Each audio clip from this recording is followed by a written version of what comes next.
Hope you're all doing well. Welcome to Morning Invest, the only morning news show that's not run by corporate billionaires. If you want to support independent journalism, support our show, you can do so for free just by subscribing to our free daily newsletter. Simply go to morninginvest.com and put your email address in, and you'll be entered in to get our mailing list every day to get our newsletter. It supports our show and helps us keep doing what we are doing. So thank you, everyone. Coming up on the show today, we are going to be looking at a new series of lockdowns coming around the world. Is the U.S. going to be next with this mess? And how will the U.S. handle it? Will we ignore it? Which is how we've done a lot of things in the past. Will we have any sort of an appetite for any kind of lockdown? I'll tell you what, Paris is in trouble this morning. A lot of the European Union locking back down because of this UK variant of the virus. It has ICU beds overflowing with people. Could we stomach in the United States another lockdown? Well, let me tell you how that'll go in Texas. We'll see.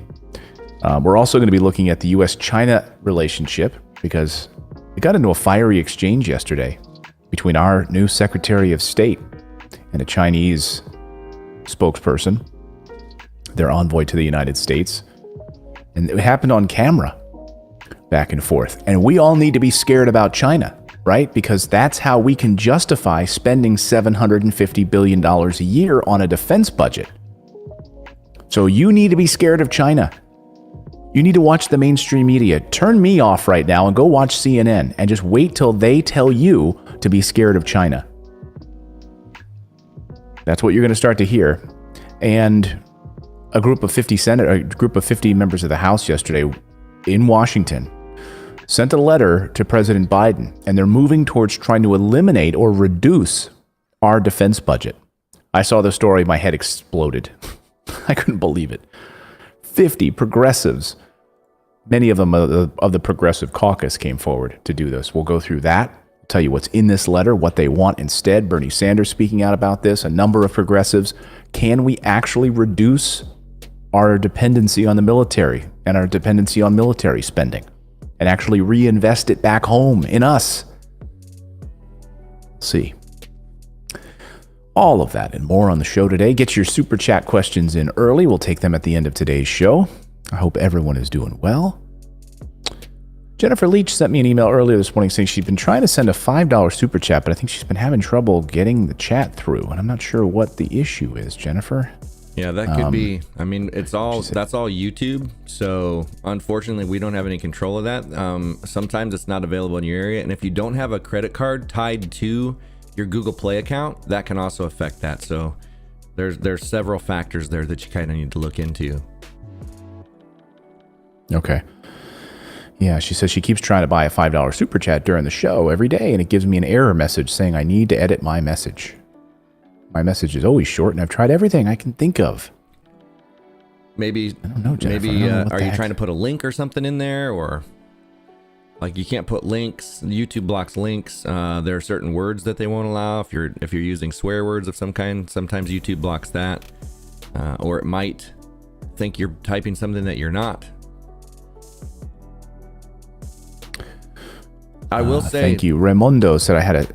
Go ahead, sorry. I was just going to say really quick, I will say if you guys are sending super chats, really, really, really try and pay attention to your spelling and and everything so that we can kind of understand what you're saying if you're asking a question, because it's hard for us to decipher sometimes. So just really type clearly and watch and double check what you're sending before you send it. Since you're paying money, we want to make sure that you're getting the question answered accurately. Exactly. Exactamundo. And thanks, Raimundo said I had a spelling error in my title this morning. Yes, I fixed it on the other channels, but I noticed spares. it. I thought it. Oh, okay. I just fixed it now. I thought it fixed it when I updated it through the system, but I guess it didn't. But it didn't go out that way on Facebook Restream or Periscope or Twitch.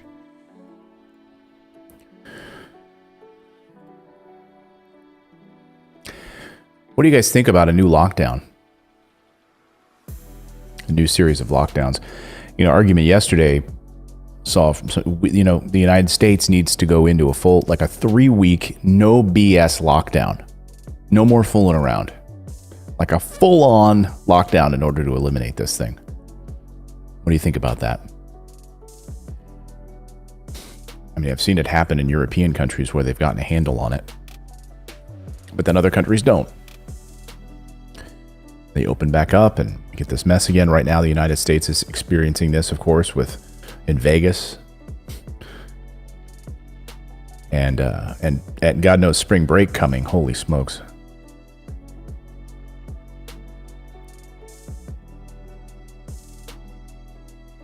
Tony wants to know where your lightsabers are. Yeah, so I'm doing a little tweaking in here. As you can see, some different color patterns, some different things. So added some new colors and this, like I said, I'm probably about 40% of the way there. Still got more to go. So I removed those, but those are actually lighting up back here now behind. So it's not as distracting, I think. Some people weren't a fan. Some people loved it. But anyway, still coming together. Little color palette here in the studio. Michelle Edwards with a $5 super chat wants to know, another lockdown. Can I lock my kids outside? LOL. I would love. Yeah, our 2 youngest just went back to school this Monday or this Tuesday. And it's like super quiet. And now my 10-year-old is the only one home. Then he goes back in 2 weeks to school. And I'm telling you, like that 2 months of them being home since January, it's just like, you can't get any, it's hard to focus. And it's really hard on the littlest one. I mean, that's the thing. It's really hard on the 4-year-old. Like virtual schooling for a 4-year-old. Come on. No bueno. Ooh.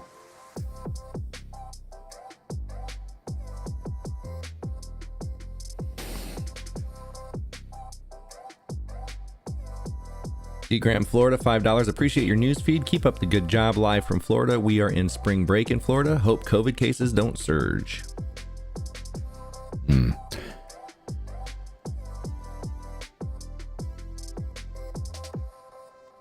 And Erica with $5 is saying you can only put in so many words. Dave Carrillo, $4.99. Thank you for changing the way I listen to the news all the way from East LA. Hey man, I'm from East LA. Remember that movie?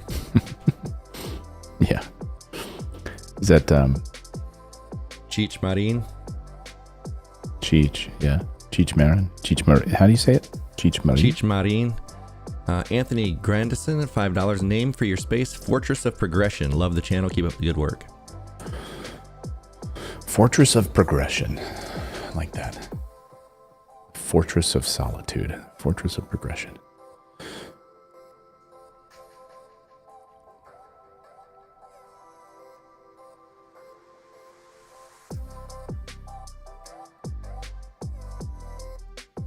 All right. Here we go. We are about to start.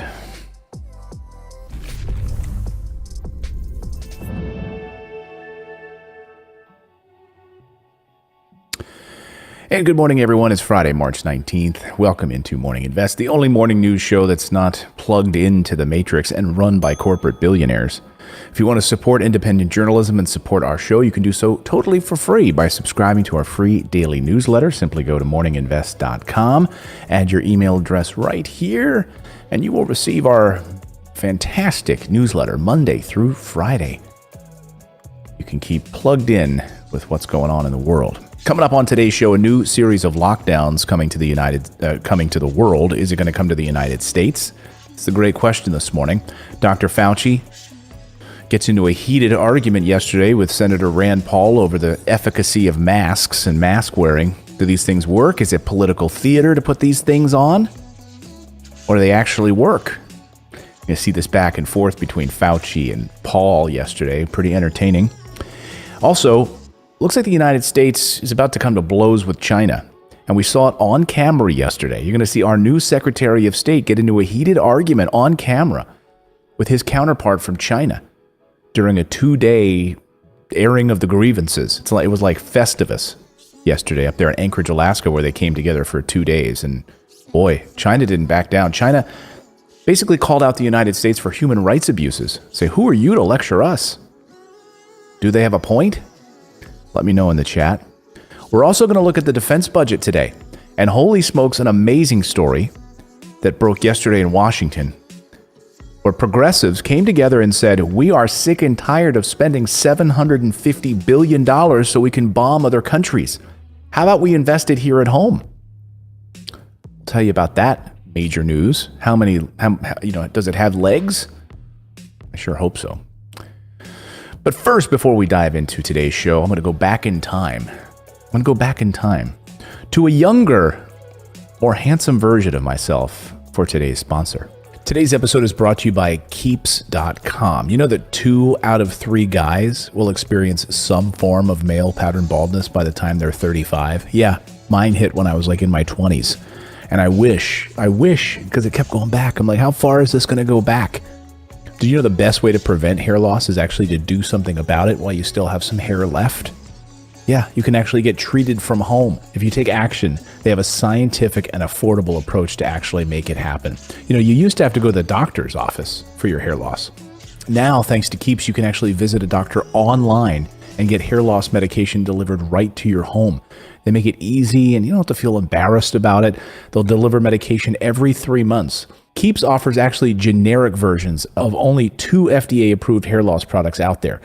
You may have tried them before, but you probably never paid this low of a price for them. So the sooner you start using Keeps, the more hair you'll save. Find out why Keeps has more 5-star reviews than any of its competitors, and hundreds of thousands of men trust Keeps for their hair loss prevention medication. All right, there is a link on your screen. If you're noticing that you're losing your hair, do something about it. For a limited time, go to Keeps.com/morninginvest or click the link in the description to receive 50% off your first order. Thanks, Keeps. And thanks to a younger, more handsome version of myself. Thank you, Clayton. You wish you were like Grover, where you don't have to worry about that kind of stuff. He doesn't have any kind of male pattern baldness yet. Can dogs get bald? Oh, yeah.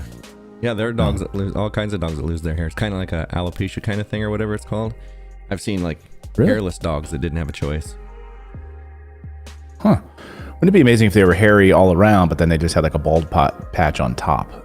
Yeah, like they lost it around the like on top and just had it around the sides like Gallagher. Yeah, exactly. Like Gallagher. All right, let's get to your news this morning. Breaking news out of France, where the French Prime Minister, Jean Castex, said France was in the grip of a third wave right now. Here's the front page of Drudge this morning. Paris locked now for a month.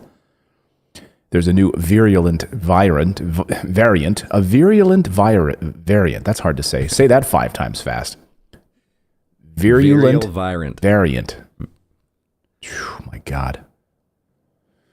It was first detected in Britain, and now it's accounting for 75% of the cases.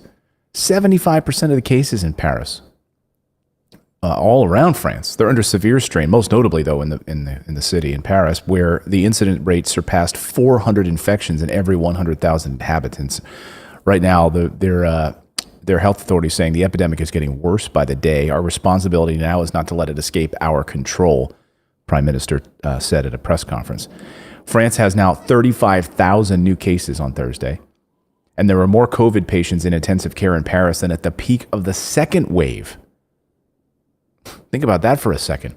And now the rest of Europe is on tenterhooks, worried that this could affect them.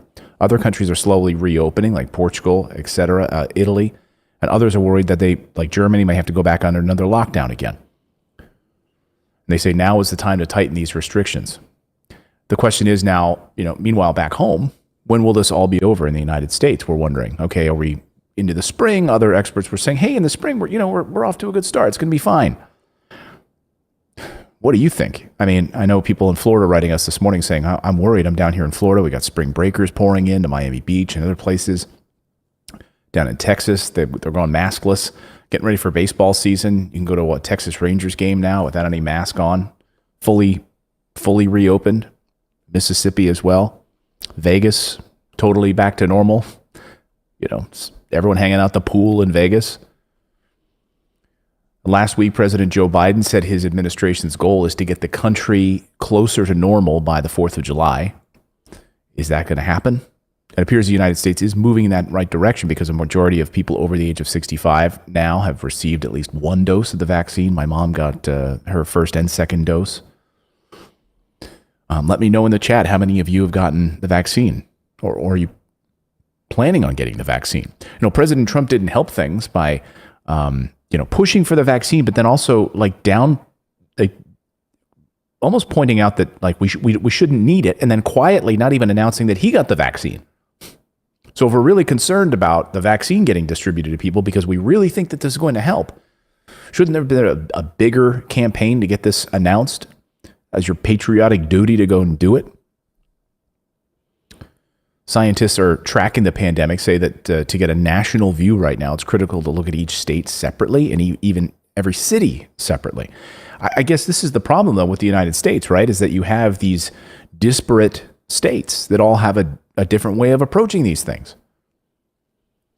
So if we head into another third round of the third round of lockdown, I think in the United States anyway, they need to do it right. It needs to be just an across the board full lockdown for 3 weeks. Well, the problem is we're Neil so Kashkari. divided. It's like we're divided 50-50. You look at the votes for both candidates was almost a 50-50 split. So, and every single thing that happens in this country is politicized. It doesn't matter if there's science. It doesn't matter what there is. It gets politicized, and then people plant a flag based on how they feel politically, not about facts, not about anything. Yeah, I mean, you look at European countries; they're like, when is the when is the vaccine going to get here? Like everyone just wants to get it. In the United States, it's like, well, you're not helping if you don't get the vaccine, or are you an anti-vaxxer? So you don't believe, you don't want to do it. Then, well, how are you helping then if the other people do it and you don't do it? And then we're going to have booster shots. Is that going to become a thing for children? We know Moderna is now testing it on 6-month-old babies. Like, yeah, here's my baby. You want to test them with this drug? I'd like to know what parents take part in those trials with their 6-month-old, and it will become a part of a booster shot program. So measles, mumps, rubella, and now, corona. Yesterday, during a Senate hearing, Rand Paul got into a shouting match. And here's, David, your point about everything's political. Right. Here's Anthony Fauci. They're talking about masks and this concern over this new variant, this new strain that's now crushing Europe, where 75% of the beds there are inundated with this new UK variant. So here is Anthony Fauci dealing with this back and forth yesterday from Rand Paul. You're defying everything we know about immunity by telling people to wear a mask to have been vaccinated. No. Instead, you should be saying there is no science to say we're going to have a problem from the large number of people being vaccinated. You want to get rid of vaccine hesitancy? Tell them they can quit wearing their mask after they get the vaccine. You want people to get the vaccine? Give them a reward instead of telling them that the nanny state's going to be there for 3 more years and you got to wear a mask forever. People don't want to hear it. There's no science behind it. Well, let me just state for the record that masks are not theater. Masks are protective. And we have immunity there, theater. If you already have immunity, you're wearing a mask to give comfort to others. You're not wearing a mask because of any science. I totally disagree with you. The point I'm saying is that there are variants in now circulating. The point that Senator Paul was making was that if you look at wild type only, there is some clear-cut credence to what he's saying. But we are living right now in a situation where we're having a dominance of 117, which was the original UK. We have a very troublesome variant in New York City, a 526. We've got 2 variants in California, a 427, 429, and we have a number of others. So we're not dealing with a static situation of the same virus. So this argument about the masks being, if you get a shot, well then why? Okay, arguably now I guess you're immune, so why do you have to put on a mask? Fauci's point, of course, is that, well, there's these other strains now, and we don't know. We simply don't know. We don't know if the vaccine effectiveness and that other strain is going to protect you from this New York City strain. By the way, where are these strains coming from? This UK variant now a New York strain. Across the, schools across France will be remain open. But other interregional travel is going to be banned, so no traveling anymore. All non-essential shops are closed. How will this help in the United States? Like, the problem is, and this is what Neil Kashkari said a number of months ago, he's the Fed chair from Minnesota. He said, because he was asked this question on C-SPAN or CNBC, Neil, can we afford to go back into another lockdown? We saw what it did before. And he said, well, the thing is, we never went into a lockdown. The United States never had a national lockdown. And therefore, we had pockets of spread all over the country because, remember, I would show you those maps on every Thursday. I'd look at the different maps. And you could see, well, this area seemed to be getting a handle on it. And now this area is popping up. It was like whack-a-mole. Back and forth, back and forth, back and forth. Then if you had a national strategy where you're able to close down, get a handle on this stuff, get people vaccinated, I don't know. But this is all over France now. And, as this spring opens up, the idea we're going to be baseball games, going to the pool again, hanging out at malls, whatever. That's what it's going to be like in the United States. Well, and the thing is... And, I guess we'll have to wait. I get it. I understand. The thing is, had they completely locked down, you can't lock down a country and not take care of the people. Like in Japan and the places right. like New Zealand or whatever, where they completely locked down, they got a handle on it right away. They took care of the people during the lockdown, and they're, they went back to full capacity pretty quickly, where we didn't do any of that. But you can't lock down an economy and then expect people to survive and not help in any way. So they didn't do anything to even set up to do that. Right. Yeah. I mean, you and I have been hitting this, drum for months on this show. Americans, I think, would be okay if we shut down and we said, we're going to take care of you financially. So your business doesn't have to collapse. So in Japan, in Australia, in New Zealand, close your business. We are going to provide financial support so your business can stay closed for 3 weeks, 4 months, 5 months, whatever it needs to be. Then when we're done, guess what? We stop paying you financial support. Your business reopens. And we'll continue paying you till you get back on your feet, by the way. The other countries couldn't handle this, right?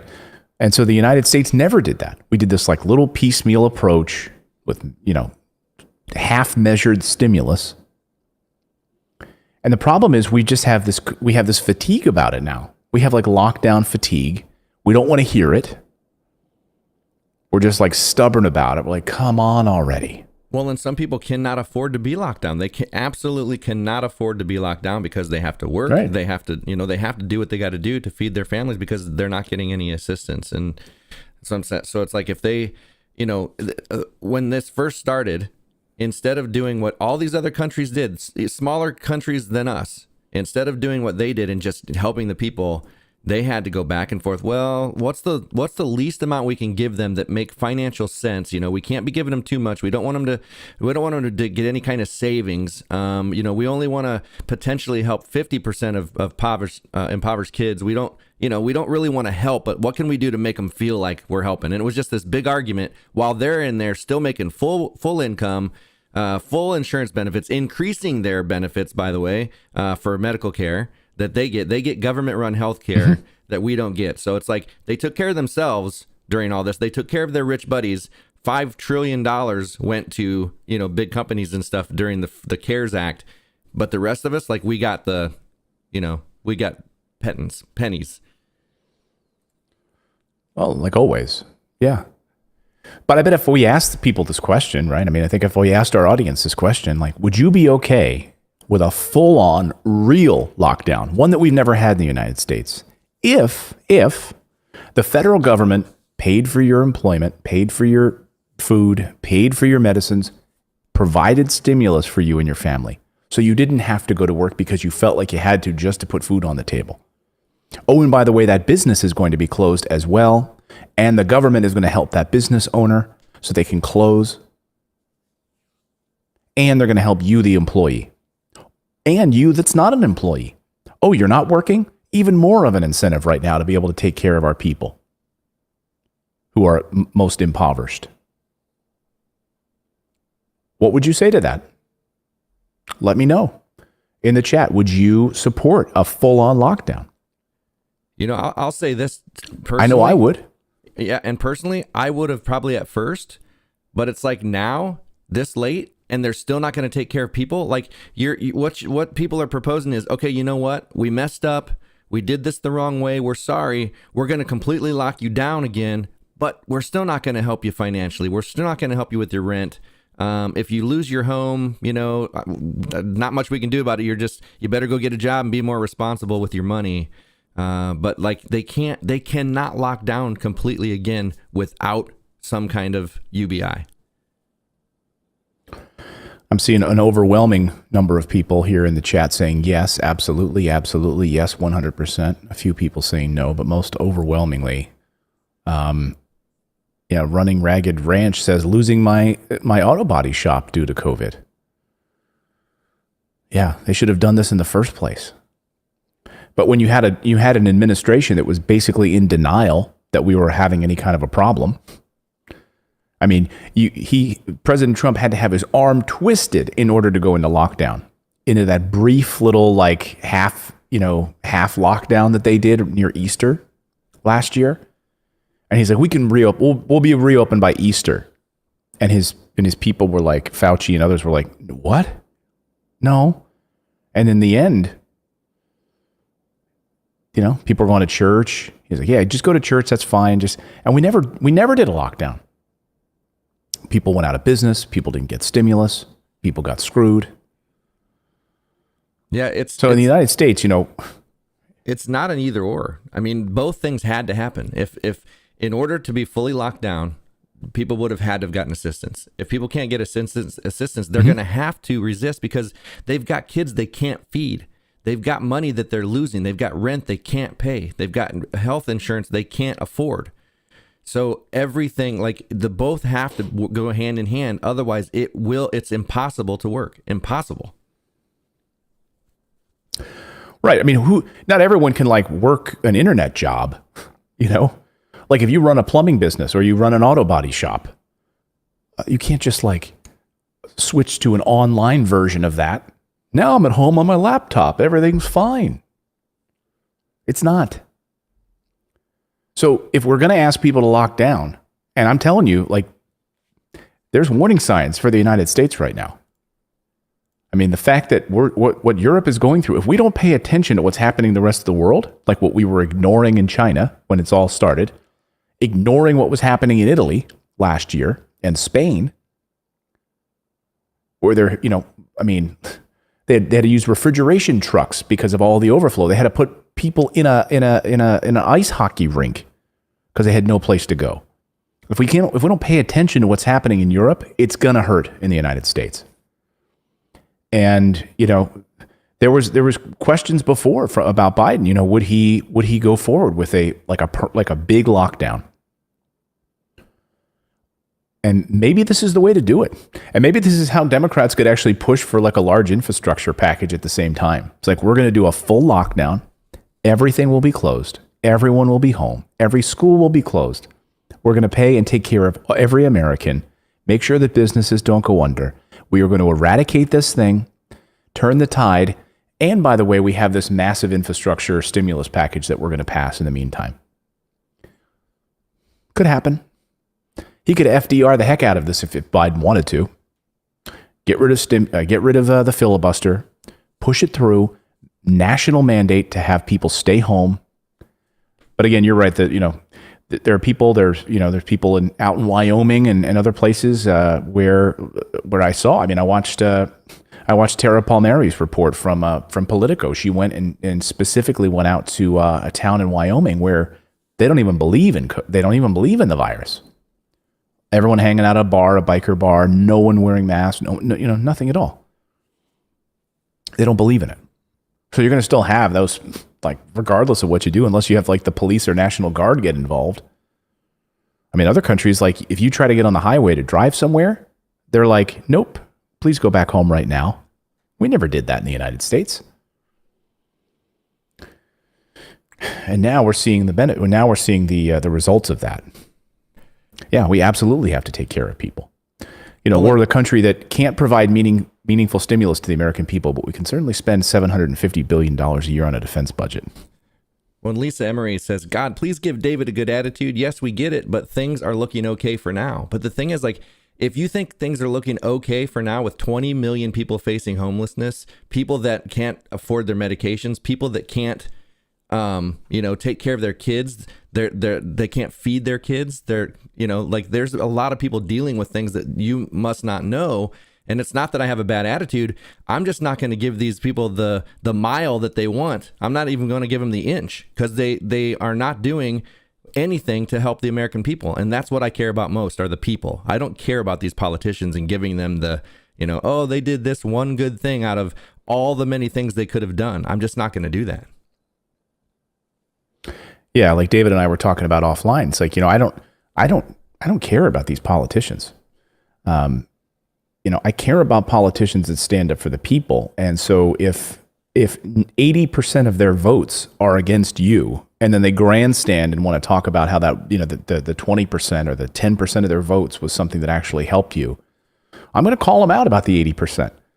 That's what we're going to do on this show. We've got to keep them honest here. This is a show about accountability. And as you know, like I don't pull any punches. I'm not gonna give Andrew Cuomo a pass for what he's doing and what he's done. By the way, you should read the New Yorker piece today by Ronan Farrow. Has an explosive article about with a woman who worked in Cuomo's administration. It's an amazing read just to see like what she dealt with their disinformation campaign. So I'll talk about Cuomo. I'll praise President Biden when he does well on workers' rights, etc. And I'll slam him when I think he's being weak. Like on $15 an hour minimum wage, he blew it. He had a total opportunity in his hands to stand up to the Senate parliamentarian and do it. So, we just have to be real. Like I think we can get in a fantasy world where we just want to ignore certain things about people we like. We want to ignore certain things about politicians that we deem okay. But if there's somebody like Trump that we absolutely can't stand, we're ready to look at every minor thing the guy does and call out everything wrong about the guy. But with Biden, it's like, okay, he's doing some good stuff, so we'll just ignore some of the bad stuff he does. Like that's not fair. And that kind of blindness, is what gets us into these problems.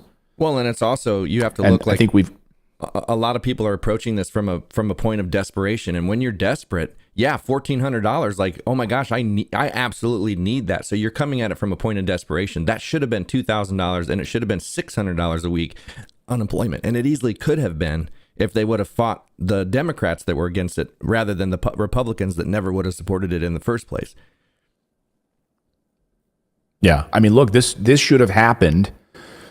I mean, this should have happened at the beginning, and they should have been providing at least $2,000 a month in stimulus for the American people. Bottom line. And they should have also been supporting businesses. Look, the Small Business Administration with PPP loans, they managed to get those things out lickety-split for a lot of people. You file for that PPP loan and you get approved, it's like, boom. Reports are, it's like happening right away. Small Business Administration loans, if you want those, EIDL loans, et cetera. So, or hey, Wall Street, they want to get pumped full of money from the Federal Reserve. That can happen. Boom. We'll send you millions of dollars to keep you afloat. You want zero interest loans? Yeah. Well, how are you going to use those zero interest loans, Wall Street? We want you to use them to hire people or keep people employed. Yeah, we'll do that. Okay. Thanks for the $1 million. All right. Here's what we're going to do, John. We're going to buy back our own stock and not do anything else with it. We're not going to hire people. In fact, we'll lay people off. That's the United States. We can't provide meaningful stimulus to the American people, but we can certainly spend $750 billion a year on a defense budget. And I can't believe that I'm about to say what I'm about to say, but this actually may be about to change. Because yesterday, a group of 50 Democrats got together and urged President Biden to significantly slash the defense budget. A group of 50 House Democrats are putting an uncomfortable subject on the table: the Pentagon defense budget. So these representatives want the president to significantly slash the $700+ billion budget. Pentagon officials are reportedly requesting a budget between $704 and $708 billion for the fiscal year 2022. House Democrats want to see some rhyme or reason for all of that spending.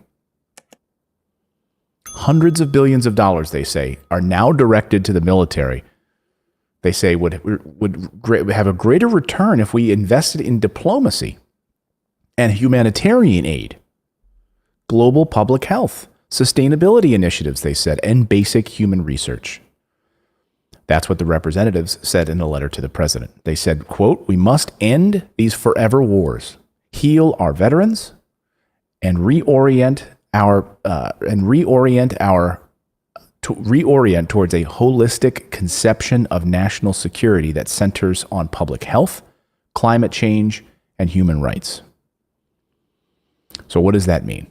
I mean, that's a big word sandwich. It's a big word salad. But what exactly does that mean? Reinvesting here at home. Wouldn't it be nice if we reinvested that money here at home in American people and maybe some form of universal basic income? Schools, free public college. We could do that with that kind of money. And so I watched a report on like how all of this is actually framed. And CNBC, of course, which is a mouthpiece of billionaires, right? NBC, whatever, for Wall Street. And this piece about, why is America's defense budget so large? And instead of taking the view that I take, which is like asking, why is it so large? Why are we spending this amount of money on wars? They took the angle that the reason our defense budget is so big is because of China. And because China has now exploded in growth and military to 28% of their spending goes to their military, and that the United States is more than just about every other country combined, we need to stand up to China. We need a new Cold War, is what they're saying, right? We saw our military budget explode in the 1980s, even though we weren't in any wars.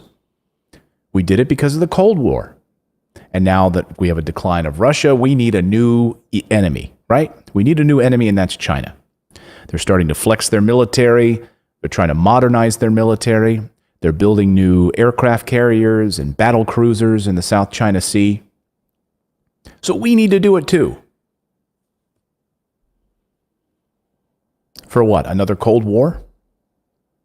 And we are lied to at home. And then we sit there and watch mainstream media, and we get into arguments with our conservative relatives where they say, "Clayton, you're being unpatriotic. You see what China's doing? We need to keep them in check." How? What are we going to do? Bomb them? We're not going to go to war with China. So what then? What are we going to do? Drive a boat by them? Oh, look, the United States is in our seas again. Oh, that's a show of force. Well, has it worked? Did it work? I mean, we spend this, an intense amount of money. People said that's the reason we ended the Cold War, is because in Russia, in the Soviet Union, because we just outspent them. Really? Is that what happened? Or did glasnost happen, and the openness under Gorbachev, and a move towards democracy internally?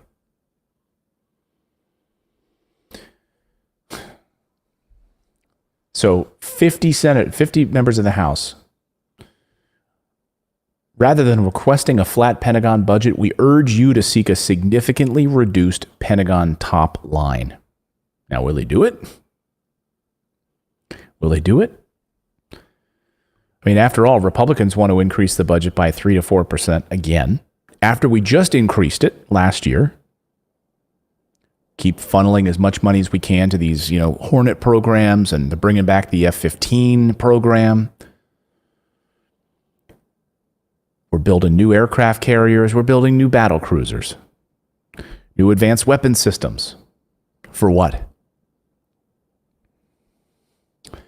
Here's what Bernie Sanders thinks about it. If there was ever a moment in American history to fundamentally alter our national priorities, now is the time. Whether it is fighting against systemic racism and police brutality, transforming our energy system away from fossil fuel, ending a cruel and dysfunctional healthcare system, or addressing the grotesque levels of income and wealth inequality in our country. Now is the time for change, real change.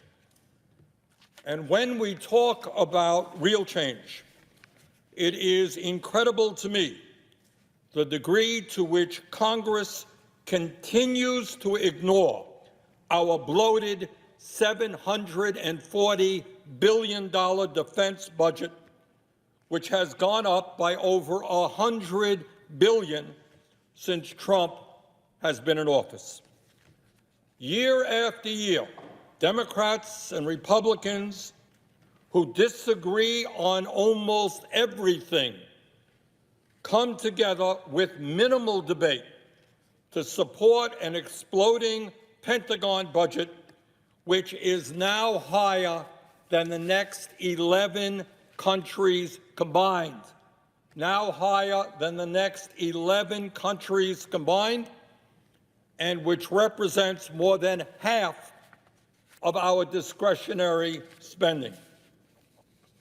Incredibly, after adjusting for inflation, we are now spending more on the military than we did during the height of the Cold War, when we faced a major adversary in the Soviet Union, or during the wars in Vietnam and Korea. This extraordinary level of military spending comes at a time when the Department of Defense is the only agency of our federal government that has not been able to pass an independent audit, when defense contractors are making enormous profits while paying their CEOs exorbitant compensation packages, and when the so-called war on terror will end up costing us some $6 trillion.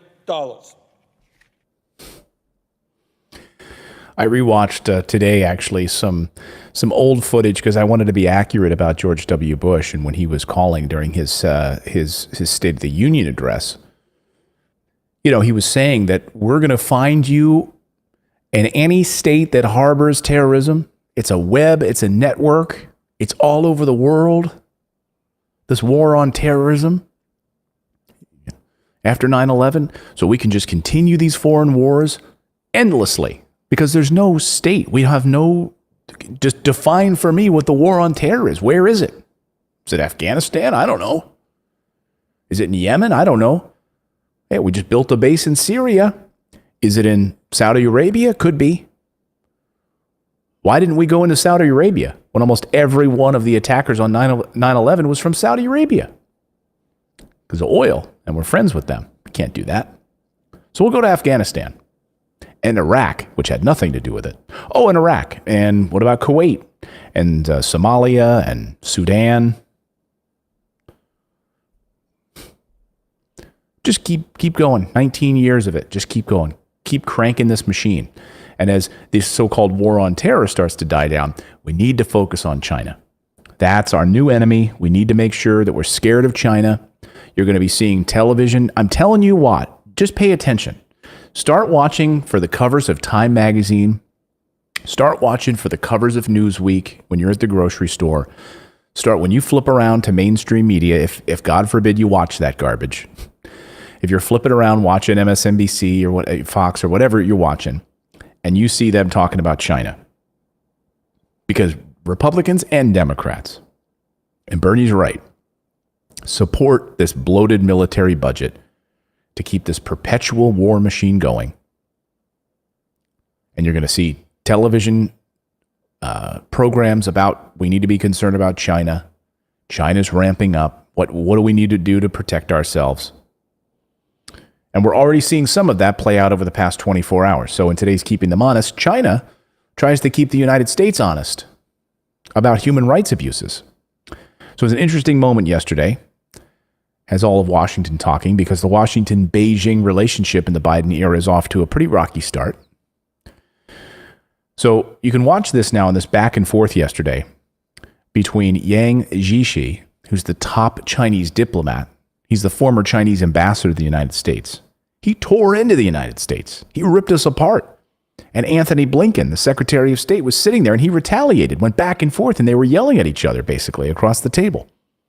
They did it all in front of the cameras on purpose. See, I think this benefits both countries.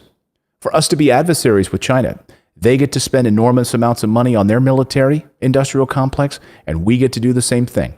We get to line the pockets. You know, it's funny, I watched, you guys see Star Wars, was it The Last Jedi? The second of the newest films. And I'm not a huge fan of that film. But anyway, there was the scene where they go to that planet, Canto Bight, you know, where all the rich people are betting around the horse track, basically, and they're gambling and everything. And you basically, it's all these rich people that are making money off the war, right? They sell arms, they sell weapons to both sides, to both the resistance and to the First Order. Back and forth, they're selling these arms. You know, they'll sell TIE fighters to them, they sell X-Wings. They don't care, they're just making money. That's what this war machine is all about. So to watch this yesterday, the interesting thing here in watching this video is that Yang is a fluent English speaker, speaks English perfectly, but he chose to speak Chinese. So he understood every single word that Anthony Blinken was saying right to his face, and all of its various little nuances. So watch this exchange and listen through the interpreter at China call us out for human rights abuses. So that China can better understand our administration's intentions and approach. We'll also discuss our deep concerns with actions by China, including in Xinjiang, Hong Kong, Taiwan, cyber attacks on the United States, economic coercion toward our allies. Each of these actions threaten the rules-based order that maintains global stability. That's why they're not merely internal matters, and why we feel an obligation to raise these issues here today. China is firmly opposed to U.S. interference in China's internal affairs.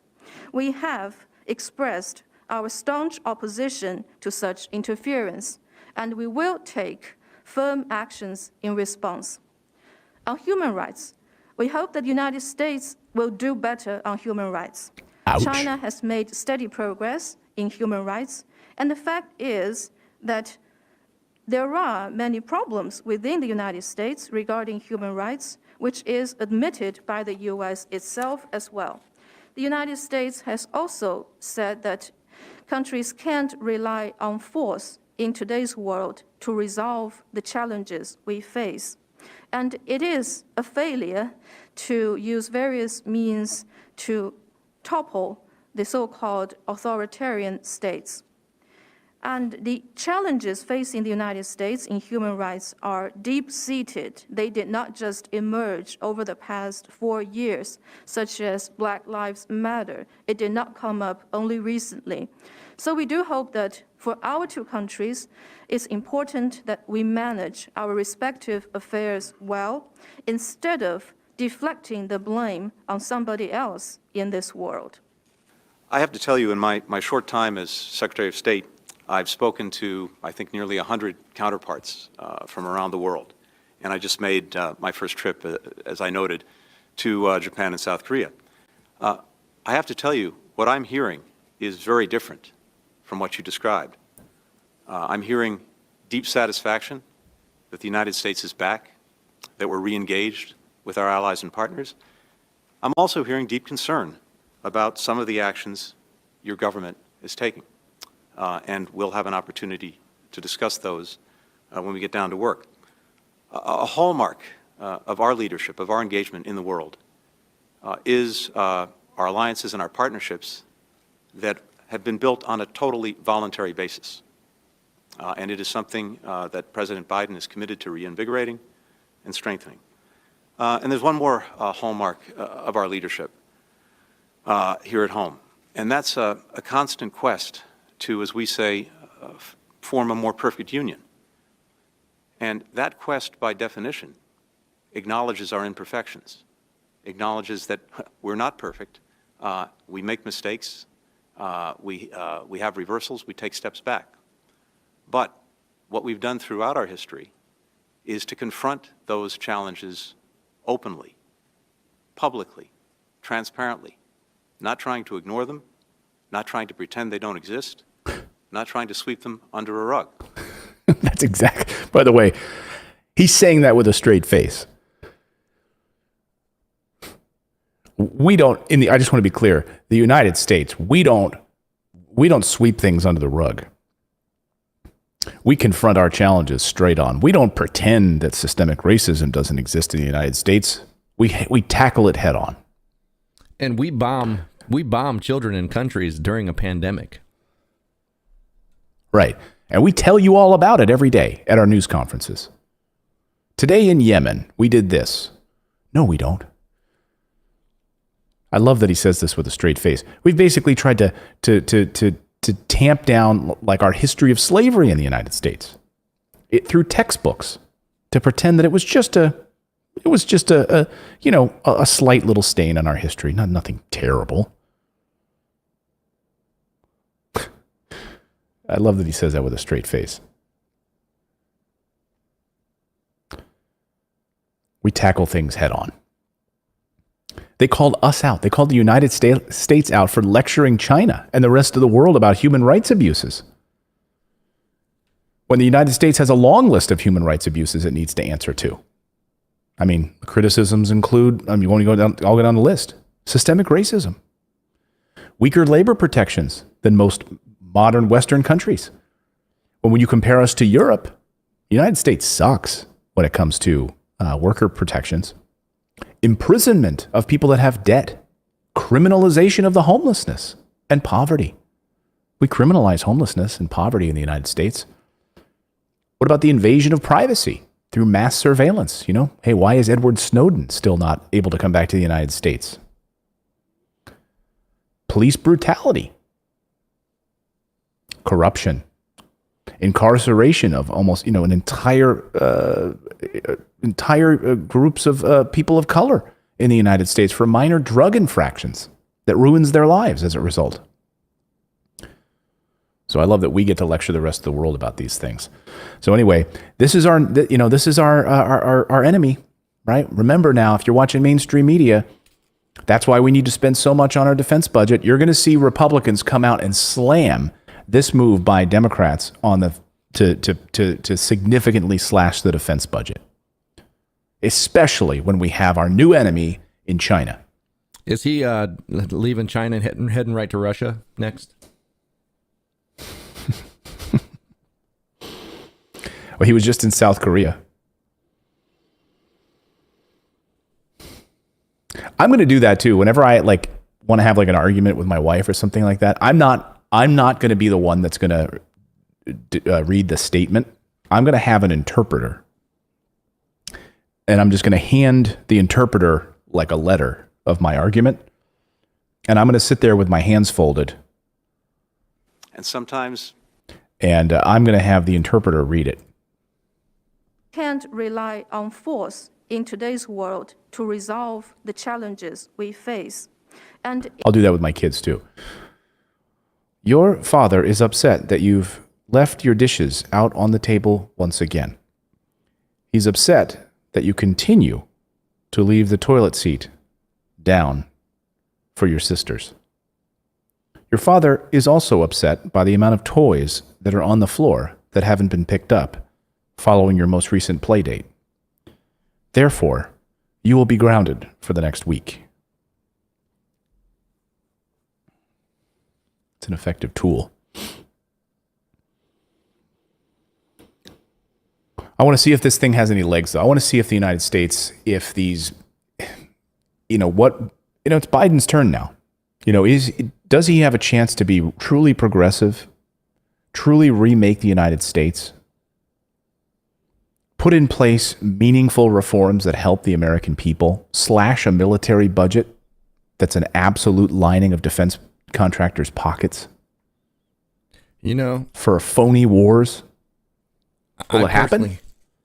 I personally feel like he had an opportunity to do that right from the very beginning with the $2,000 checks he promised. He had the ability to do that, to make that statement immediately when he took office, and he didn't do it. And to me, that's a testament to what we're going to see. And him fighting to keep the filibuster just makes it even more of a testament of what we're going to see is this constant blaming Republicans, constant blaming other people to not get stuff done, just like they didn't get it done with the $2,000 stimulus. Not to be negative, but if you look at the writing on the wall.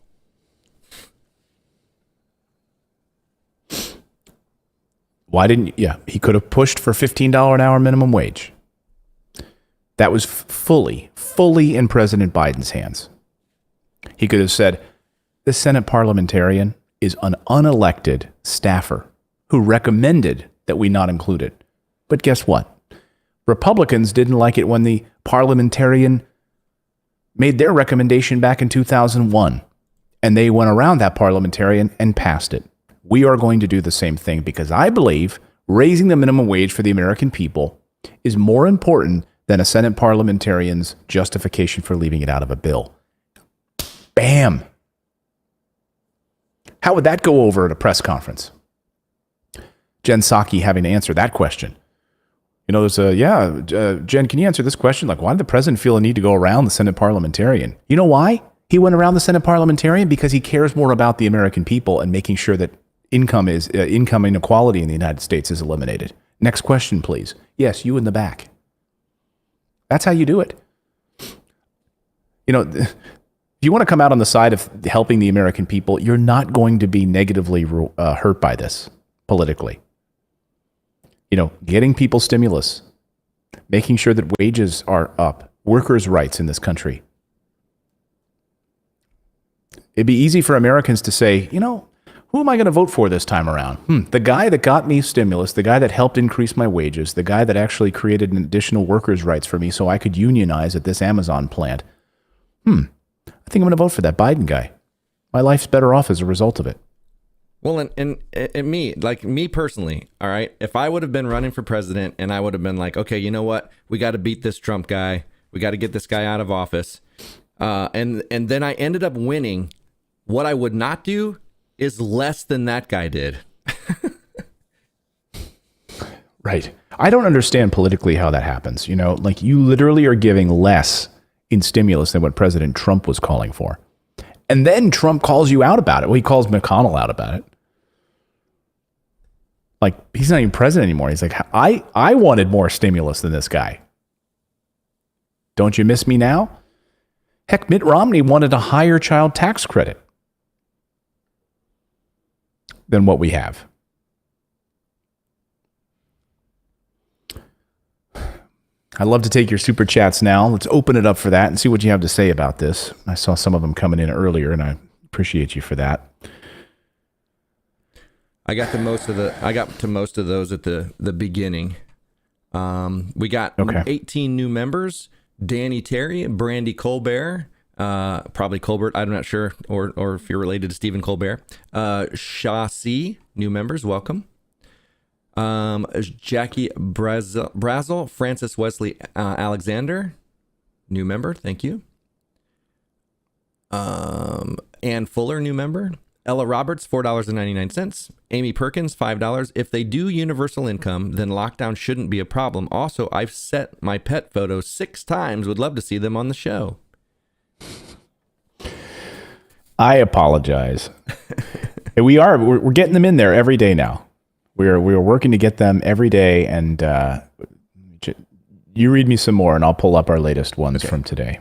Mike Neal, $4.99. Crystal Gates, member, welcome. Oh shoot, it just jumped way down. Where the heck was I? I love it. Sometimes on the YouTube back end, it just jumps.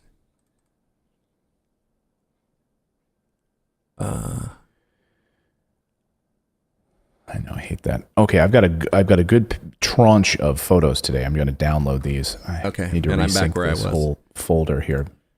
Okay, good. Marty Marks, $5. Move your light to the left. The shadow is making your nose look huge. What light? Which Look light? straight ahead. Yeah, I think so. Maybe a little. So the light you have on your left side.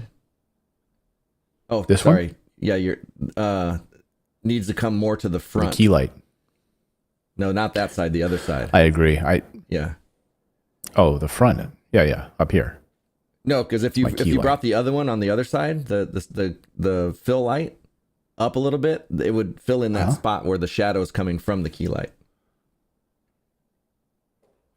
Okay. Yeah. Is my nose as big now?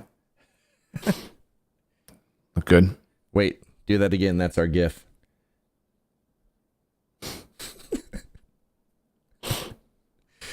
Man. Lynn, You guys, nothing gets by you guys, I swear. Like, I would literally, when I was an anchor in the news for 20 years, I would, like, the one day I had, like, a tie that I wore that was, like, it was just, I knew that I tied it too long, so it was, like, inordinately long. You know, whenever you tie a tie, it's, like, hard to get it perfectly where it hits their belt line. Well, this day, it was, like, I was too early in the morning, and I tied it, and it was, like, down past my zipper, you know? And I was sitting on the couch doing the show, and like we came back from commercial break, and like a bunch of people had written in, and so like my co-host was like, "Clay, we're getting a lot of emails from people saying, you think your tie is too long." I'm like, "Wow, people like literally, that's what they're focused on." I think that was in your goodbye episode, if I remember right, in the clips. Oh yeah, it was. Lynn Laborde, a new member. Carla Becker, $5. Jody Truitt, $4.99. A res here can't get vax yet, even though I'm immune compromised with lupus and kidney disease, but now over 65, the Iowa way. Iowa residents You can't here get vax? There we go. Why?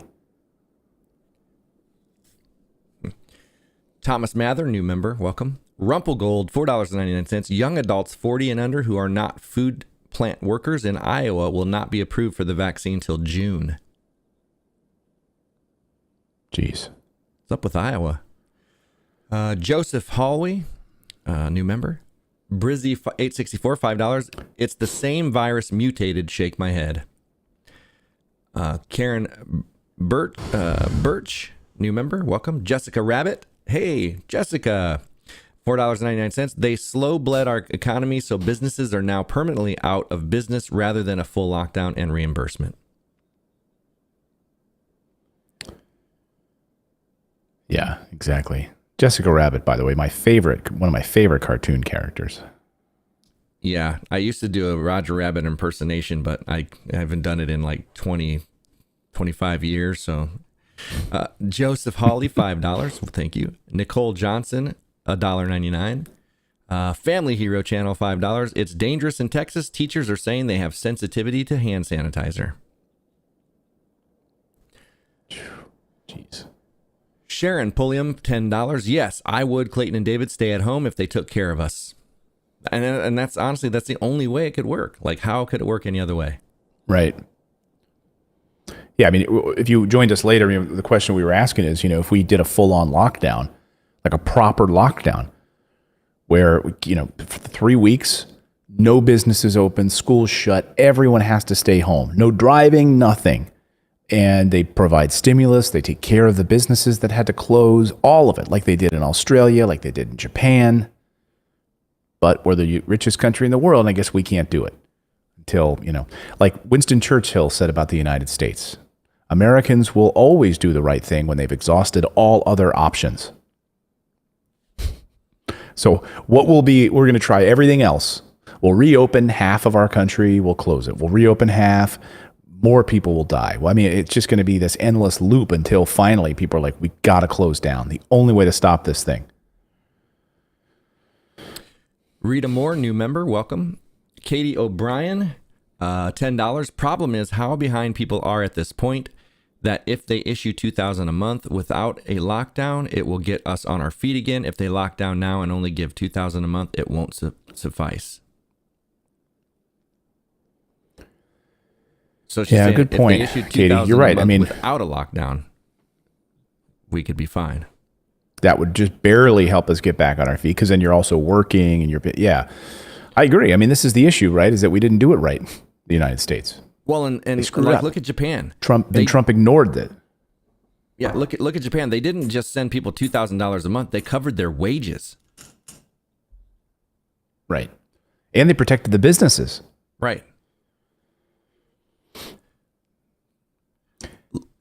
You know, you could argue, you could make the argument, well, Japan has a much older population. Okay. If you want to add that into the mix, okay. Nevertheless, if that's your argument, fine, then look at Australia. Look at New Zealand. Look at other countries that handled this. And look at Canada. Well, and the thing is, you know that it's BS when they were able to send $5 trillion to companies. And that was like they made sure that was in that bill no matter what. Like they didn't argue. There was no, well, do we really need to send them that much? Do we really need to take care of these businesses? No, that wasn't the conversation. It's like on the other side of it, it's like, how much do we give the people? That's the part they fought about. That $5 trillion was going to the big businesses regardless. Now let's figure out what little amount we can give to the people. That should have been reversed. When that stuff happened in Iceland, they put the bankers in jail and created a new constitution. Yeah. Yeah. And in our financial crisis in the United States during the same time, like, what was it? Like one person went to jail and it was only tangentially related, but none of the people responsible went to prison. Leslie Lavertu, $4.99. I'm so annoyed. I've tried to get my vaccine and there are no appointments anywhere within 20 miles. They say they are booking out to May. And I think that can change as it becomes more available, but I hope they, President Biden says, they were hoping to hit that May 1st deadline of 100 million shots. And they think that they're going to exceed that by a lot. By like 40 days. Judy Sanders, new member, welcome. Mayli Espinda, no vaccine has been approved. They were released for emergency distribution only. The normal testing that it takes to approve a vaccine takes years. Tyree Technology. Yeah, they fast-tracked this one. Yeah. And you've seen what happened with the AstraZeneca one, right? They stopped that in Europe for a short time because of concerns over blood clots, and then they just started that back up again. And they're like, yeah, now it's safe. It's like, well, what happened in like the week since that happened? It's now safe. Okay, It left the news cycle. sign me up for that one. Right. Tyree Technology, $5. I shut my doors during the first time in March 2020 for 6 weeks and got nothing from U.S. government until last week, but I would shut down again. Aging. Oh, I would shut down again at that. Yeah. Yeah, but they need to do it because people aren't going to do it. Like if they just say, hey, just voluntarily stay home and the government doesn't do anything, it's not going to do. No one's going to do it. Rita Moore, $2. Well, then the thing is, that's another thing. Let's say they did a complete lockdown and they came up with $2,000 a month UBI. If there weren't other things in place, that's not enough for a family of, however many to take care of themselves. People's mortgages are different. People's rent payments are different. People's health and insurance needs are different. Like we don't have health care. So like everybody's needs are completely different. And it's like here's a one size fits all solution, $2,000 a month. I mean, there's a lot of nuance to that. And that's again why I think the Japanese model worked well as they covered their wages. So if you had a certain wage that you were making before the pandemic, you were making it during, and businesses were taken care of. So like even coming up with something like that, and we're saying, hey, $2,000 a month, that's not going to help everyone. No, it's not. I want to show you this if I can here. Let me just pull this up. This caught my eye this morning, and it's exactly on that point.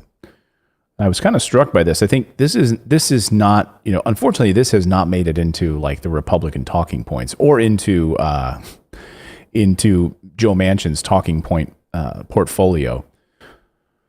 Like where Joe Manchin says like, oh, we need to reduce the number, we need to reduce the amount of we need to reduce the amount of monthly or weekly unemployment checks because it's just too much, and we need to reduce overall stimulus checks. It's just too much. I mean, come on, a family that has an individual making $75,000 a year, that's just too much money for those people. Like that's rich people getting money. So take a look at this. This piece caught my eye today. This family in Hawaii, which, by the way, Hawaii is a state in the United States, right? So this isn't like just people choose to move to Hawaii because it's like paradise. No, people live in Hawaii because they're Hawaiians, right? They live in a state. And yes, it's expensive, but guess what? It's nowhere near as expensive as Toronto. In fact, it's 40% more expensive in Toronto. And that government took care of its people. Here's how a family making $83,000 a year in Hawaii lives paycheck to paycheck. There's a family of four. Rent, $1,200. Child support, $700. Transportation, $650. Food, $600. Utilities, $303. Phones, $299. Discretionary spending, $200. Health insurance, $191. Credit card debt, $101. Subscription, $79. Well, the truth is, many Americans have student loan debt. Many Americans have much higher credit card debt. Look at $191 for health insurance. Many Americans have massive amounts of medical debt. So when people want to say, this is just rich people, like this is how a family of four is like living paycheck to paycheck. Modest means, small house in Hawaii. They're not super wealthy. And just think about New York City or other places. San Francisco, people living in streets under tents or under overpasses. Of course, Washington is just so out of touch. Washington is so out of touch anyway. And they're making what? They're all millionaires anyway. Everyone who voted against it, they're millionaires. It's okay for them to vote against it, but not for, can't take care of you, but they can vote against meaningful health care for people and meaningful stimulus for people. Yeah, imagine if the CARES Act would have been reversed and the $5 trillion went to the people, and what was it, $900 billion? I think I can't even remember the amount that went to us in the CARES Act. I think it might have been more than that. But anyway, could you imagine had that been reversed? Like it would have been a completely different story. Because if you figure that out, I can't remember what I divided that up to be, but I think it was like $8,000 to $10,000 per family or something like that. Mm-hmm. Yeah. Well, someone's saying like in the chat, like $299 for phone plan. I know that is high. Like, why are you spending that much on a phone plan, by the way? I'm going to cut some fat out of your budget. Yeah, I could save them some money on car insurance too by switching to Geico.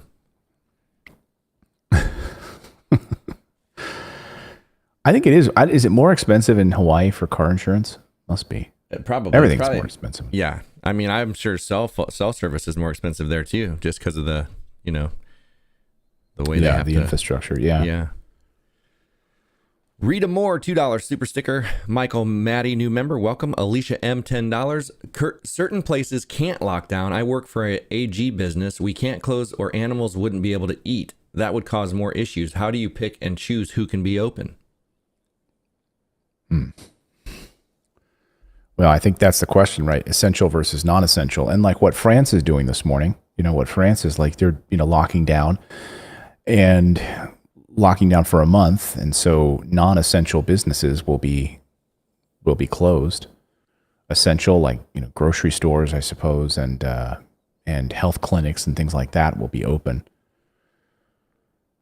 But, no one ever said this was going to be easy. It is what it is. New member. But we don't know because we never did it. Yep. We never did it. That's the thing. We never did this. So the United States hasn't done it. Other countries have more experience with it. Well, if you look at the list of things that countries do, what are we actually the top of? Only military. Everything else, we're at the bottom. Our education, our health insurance, our, every program that we have, we're at the bottom of every list. So. Yeah, the new happiness indicator came out today. We had it in the newsletter. How many of you read that in the newsletter? Finland, for the 4th year in a row, is the happiest country in the world. And they say, like, happiness, it's cold there, but the government takes care of its people. So they have health care, free college, great standard of living. No one wants to leave. When you're in Finland, you don't go to other countries like, oh, we're the best country in the world. Why would we leave? Crime? No crime. What are we so good at? Hey, we're good at military spending. We're the number one in the world for military spending. We do that well. Family Hero Channel, $5. Clayton and David have our back. They actually hold our government accountable. Somebody's got to, right? Thank you. Annabella, $4.99. If a lockdown happened and we had a given income to get by, it would definitely stop the COVID virus, in my opinion. Thank you guys for all you do. Thank you. Rumple Gold, $4.99. Here's a... Go ahead. Oh, sorry. Just gonna... Here's a Chihuahua mix. You guys sent in your pet photos too. I'll just mix it up here in between some super chats and pet photos. Here's a Chihuahua mix. Itmoa, aka Mew. MEW is the name of the doggy. Mew. I used to have a Chihuahua that looked just like that, named Pika. Like Pikachu. Mm-hmm. Here's Frida, 5 years old Chihuahua from Farmington, Utah. From Lydia, sent this one in. Kira has a crush on Grover. How could you From not? Robin Mayer sent this one in. Kira, really appreciate that. I would not show Grover that to just heard Grover. his name. He's like, wait. Grover's like, huh? Like, can you print me out Like, a I copy know of I'm that? handsome. I know I'm handsome. I'm gonna dream about Kira. Print out a copy and pin it on his wall Here's next to his bed. Here's Sasha. Cutie. Here is it Duke or Duque? You're watching Morning Event. I love that poster. Thank you for sending in that poster. Is it Duke or Duque? It could also be Duck. Duck. I'm gonna say it's Duke. Yeah, because it looks like Duquesne, where I went. University of Pittsburgh. There was Duquesne University, and it had a Duquesne, I think. Here's Mystic.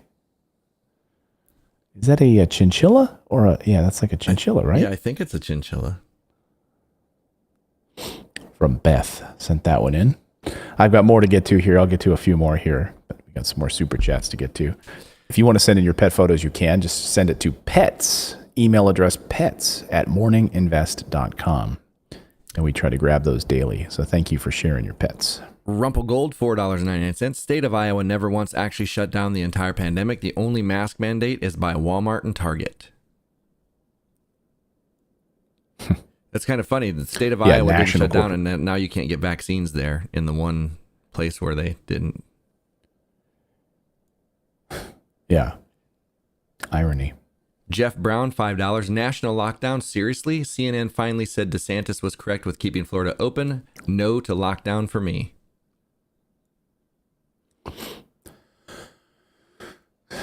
So DeSantis, that's the thing. So Florida's doing great. We'll see.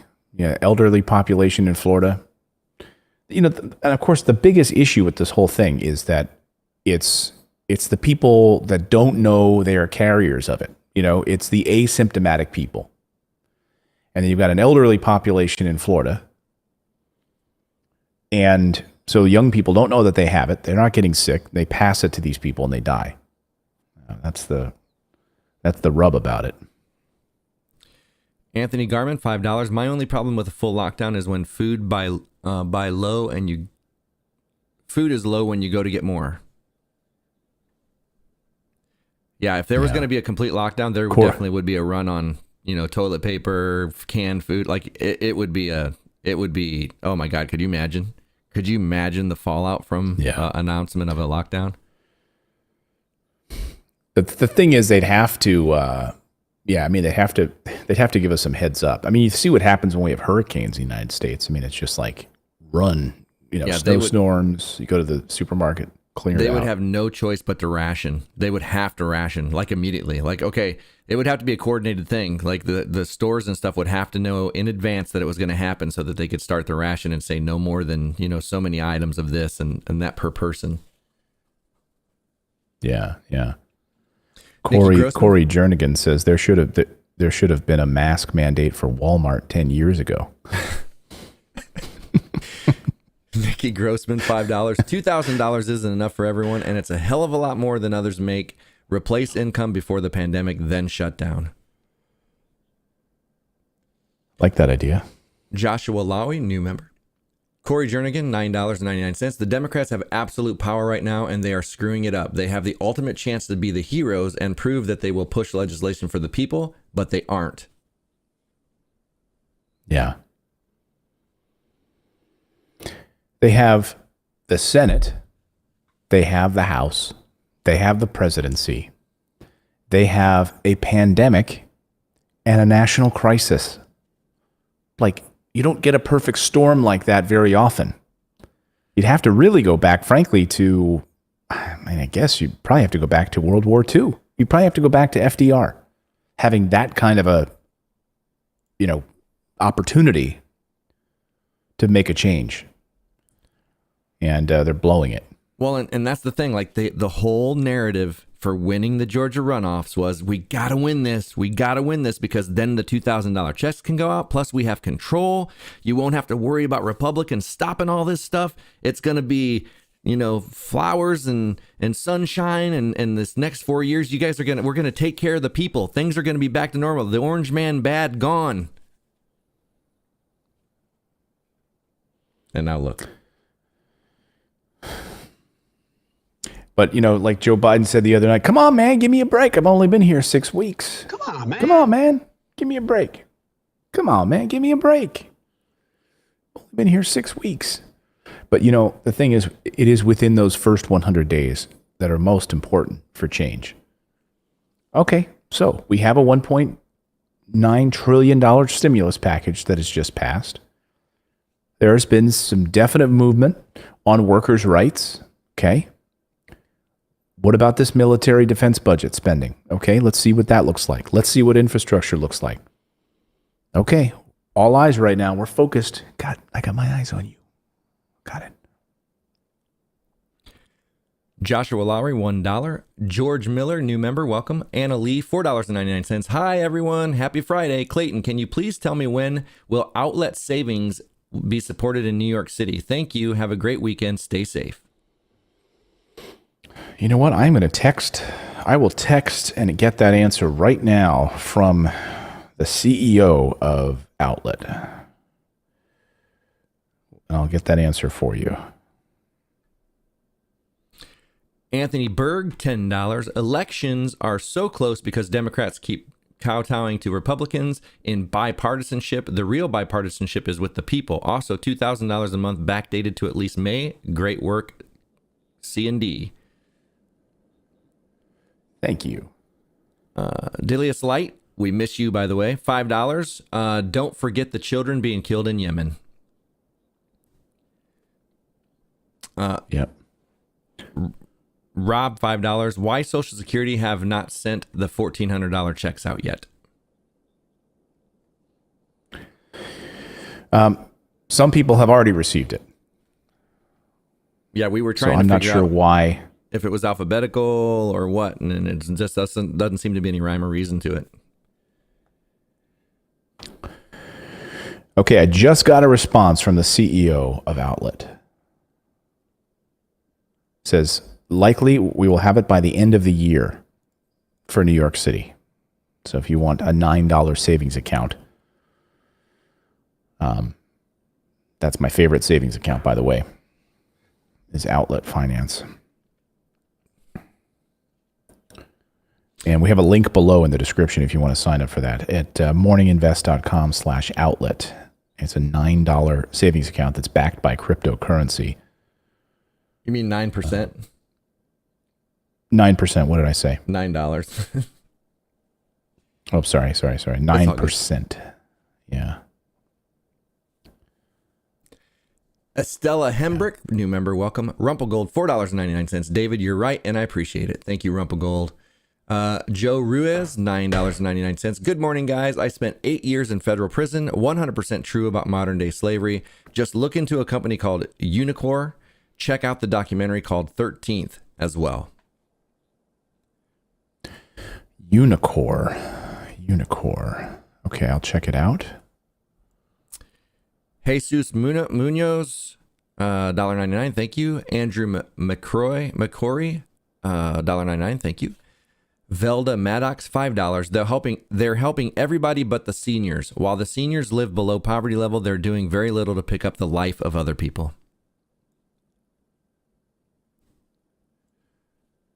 Carrie Gaze, new member, welcome. Carol Miel, $5. Adult dependent, and I never got the $600 part of the stimulus. I also never received the first $1,200. Will that ever come? Well, you'd have to file. So if you go to irs.gov and you go to their front page, you'll have to file that recovery rebate. Let me pull up here. So right here on the front page, do you see this? If you go to irs.gov, you have to click on this little picture of the money called the recovery rebate credit. So if you feel like you were owed a stimulus before but did not get it, this is what you have to do. Okay? You have to come here and fill this out. And it will come in the form of a tax refund for you. Okay? So I hope that helps you. Lachette PSO2, $5. I'm paying to hear Roger Rabbit. Yes, I was going to say that too. Yeah. Okay. David teased that he sounds like Roger Rabbit. He does an impression. I just used to do that. So I used to do the please, Jessica. I see I can't do it anymore, but the please, yeah, I can't do it. That was a long time ago. Yeah, I've never been able to do that. I actually got in trouble my senior year in high school because we had to make sweatshirts. And for my sweatshirt, I made Roger Rabbit holding a pair of handcuffs out with his middle finger up. And I got in trouble. Was it intentional that he had his middle finger up? Oh, yes. Oh, yes. Oh, I mean, okay. they only have 3 fingers, right? Or whatever. Four fingers on cartoons. So I argued it wasn't his middle one. Andrew McCroy, $1.90, signed up for Weeble. Thank you for sharing the truth. Awesome. Yeah. A lot of you have taken advantage of Weeble. They're giving away 2 free stocks right now. And they're giving away premium stocks as well. So if you go to morninginvest.com/Weeble, you can get 2 free stocks just for signing up. After you have to make sure, I know some of you just signed up, but you didn't make your deposit. You have to put $100 in there. Remember, you're not spending $100. You're just putting $100 in the account to activate it. So you're not spending $100. And then you have $100 in there plus 2 free stocks. Then you can sell those stocks. And the stocks take about 10 days to arrive in your account. And they're giving away Google, Starbucks, Facebook stock. And you can sell the stocks. And now you've got $100 plus 1,000, 1,500, whatever that ends up being, because it's valued up to 1,800. Now, if you don't want to be in the stock market, like I'm not a fan of stocks, I would sell them and put them into crypto. You can buy Bitcoin right inside of Weeble. So if you look at the market right now, I mean, look at Bitcoin is surging. Bitcoin right now at this hour is at 58,000. And their whole Weeble platform is really awesome. Desktop app and everything else. So really, really cool. But anyway, go to morninginvest.com/Weeble to get 2 free stocks. And then like, if you don't want to use it, you can just close the account. You get your $100 back plus the 2 free stocks that you've sold. You just hit trade and sell them. And now you've got that. And you just put it back in your own bank account. So, but I use Weeble every day now and I mostly just focus on my crypto purchases. Laura Peddleford, $4.99. Same in Oregon, going so slow. I have a genetic heart disease and at high risk, yet unable to get vaccine. Not in the bracket approved. Your Imperial Majesty, $5. There's no way I could fully lock down because I have disabled clients that depend on me. For everyone else, sure, the roads would be empty. I remember when the roads were empty when this first happened. Yeah, it was brief, right? Yeah. And it really, I don't know how you would even describe it because it wasn't, they were allowing people to go to churches. I mean, it was a really, again, it was not a national mandated lockdown.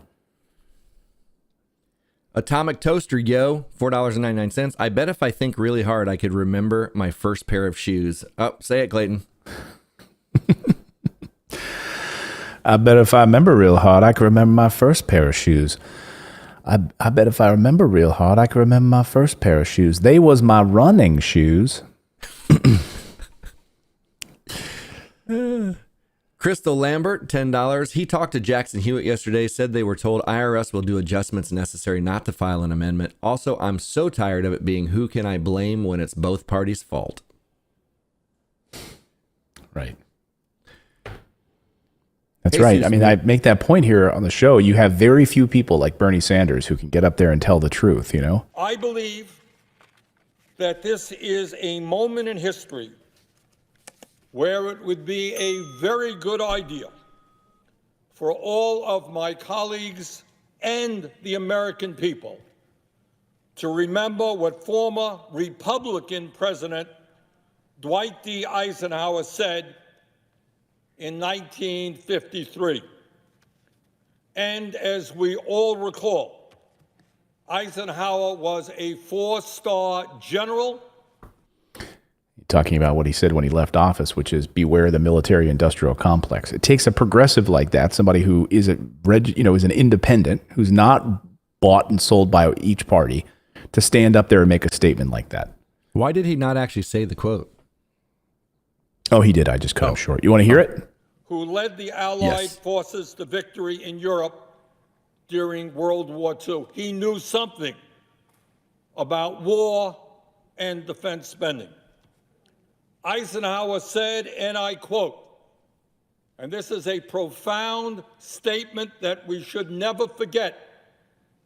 Eisenhower said, and I quote, every gun that is made, every warship launched, every rocket signifies, in the final sense, a theft from those who hunger and are not fed, those who are cold and are not clothed.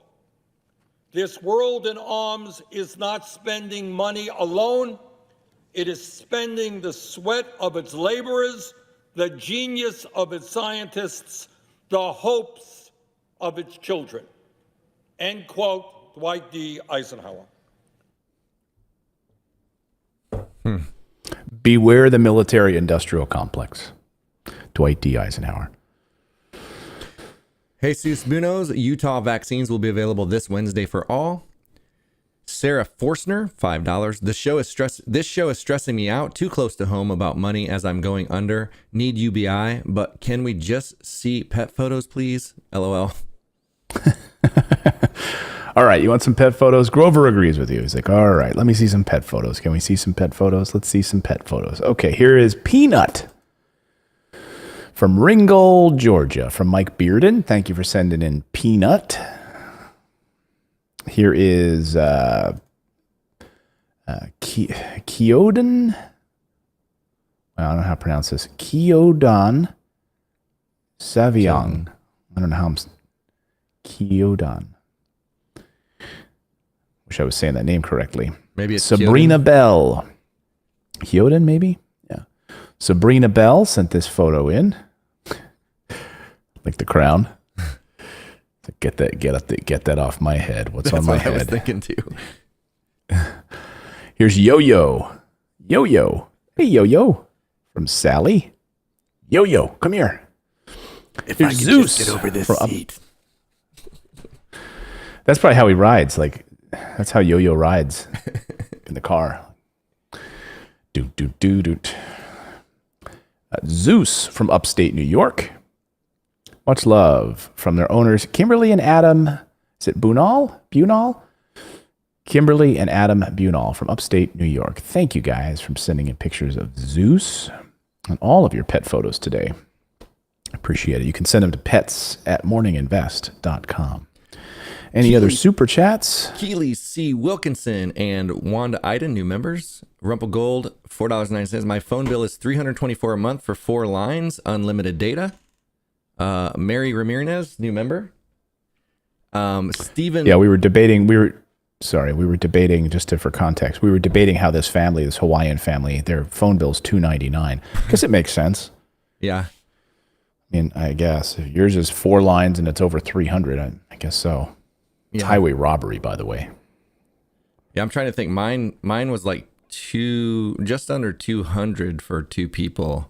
But yeah. Mary Ramirez, new member. Stephen Jaramillo, $4.99. Good morning, Clayton, David, and Grover. You still didn't show my dog. His name is Dexter. You know the thing. Come on, man. I'm trying. It's so funny. So when you send them to that email address, Arshia then collates them and puts them together in a folder for me every day. And she was getting married 2 weeks ago. So she was off work for 2 weeks. And so if any of them accumulated, I apologize. But if you really want to get it in, just send it to pets@morninginvest.com. We'll make sure that she builds a folder for me every day. Well, and the thing is, like, we'll people check it. You guys got to understand how many pictures and stuff come in, how many emails. Like, it's not just the pet photos. So, have a little bit of patience. It is hard when you've got this many people. I mean, there's like over 5,000 members, and you guys, like, a percentage of you are sending pet photos, and we want to show every single one of them for sure. I love seeing pets. I wish we should do a whole show on pet photos. We'll just call it Tuesday Pet Show. That's all we do. Show off pets. That's all it is. Yeah, no news, just pet photos. 2 hours of pet photos.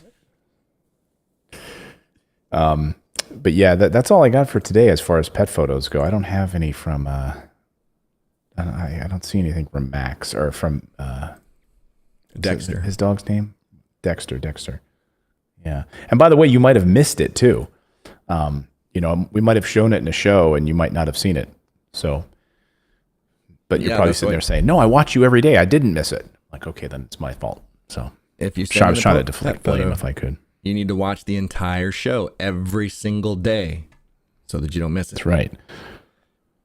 Barbara Cunningham, new member, welcome. Corey Isle, $5. I thread metal in Lancaster, Pennsylvania, and when we locked down, we were considered essential, but we weren't included in the hazard pay essential. Shafted.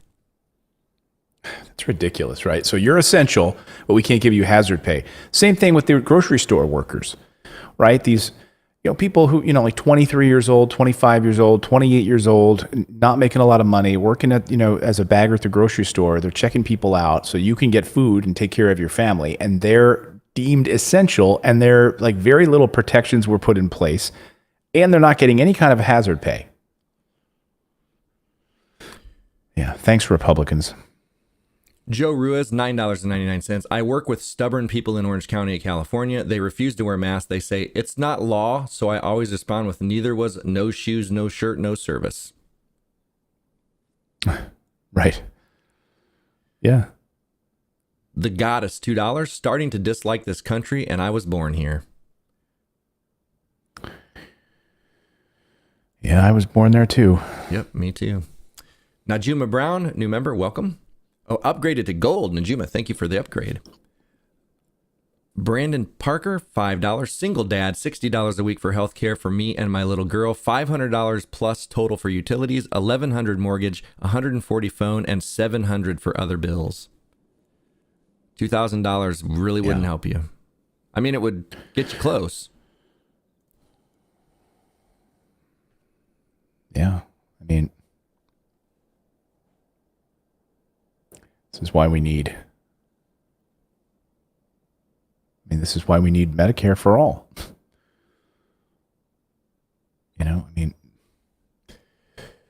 This country, I swear. That's the thing. Like, the reason those other countries, like, I know a lot of people are like, yeah, but that's socialism and all this other stuff. But you have to think of this. Those people in those other countries, they have a better quality of life because they don't have to worry. They don't have to worry about if they get sick. They don't have to worry about if their kids get sick. They don't have to worry about child care. They don't have to worry about like college debt that's just over their head all the time. They don't have to worry about all the stuff we have to worry about here that leads to stress and anxiety and all the things that we deal with here. I bet you the anxiety levels are way lower in those countries. And so you can call it socialism or whatever you want, but that's not what it is. It's caring about your people and caring about their lives and the quality of life that your people get. That's all it is. Right. Like they had that universal basic income success story from California, right? And one of the big things was the like lack of stress and anxiety. It allowed those people like, I know in my life, I mean, the biggest source of stress and anxiety for me growing up, I grew up with, a lot of fears around money. I always heard growing up, money doesn't grow on trees. We're not the Rockefeller. So I had these ideas about money in my head since I was a child and feared, I was scared of it, It took me a lot of years to like unlearn that. I was like $75,000 in debt at one point. I was, making $23,000 an hour living in Montana as a young reporter for CBS News. Like you were making $23,000 an hour a year. Yeah. Wow. Cry me a river, man. That's like Bezos level. Yeah. $23,000 an hour. I was only making wonder how much he makes. $23,000 an hour. No, I was not making $23,000 an hour. Rachel Maddow makes $23,000 a year. A day. Jeez Louise. Yeah, I was not making Rachel Maddow money. Oh, boy. Clip that. Juan Moreno, a new member, welcome. Brandon Parker, $5. To add to previous super chat, with all my bills, $2,000 during a shutdown would literally wipe me out. No savings and now need a new roof too. I'm sorry to hear that, Brandon. Rosita's Reborn Nursery, $2. Please show my Chihuahua. I love your show. All right. Rosita, I don't know which one. I just showed a bunch of Chihuahuas today. So I don't know which one was yours. Linda St. Charles, $2. Thank you. Jackie Cusimano at $4.99. Thank you. Katrina Bennett, $5. A lockdown could eradicate the virus, but then all the people coming from other countries would bring it back. So also cartel would not abide by it. Dilius Light, miss you as well, David, but better stay where I am at the moment. No worries.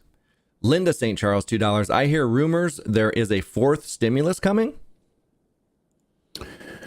Yes. I mean, this infrastructure stimulus will be massive. It could be the largest of all of them. Will it include another round of checks? There are, of course, Democrats pushing for another round of checks. There are Democrats pushing for recurring $2,000 checks until we get out of this pandemic.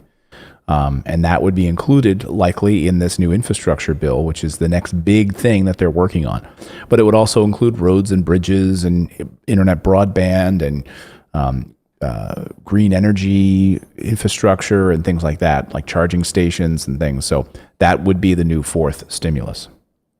Janet Musser, $5. I can't chat unless I pay for super chat. Never happened before. Can you resend something? When I click on live chat, nothing happens. Maybe your subscription ran out. Janet, can you look?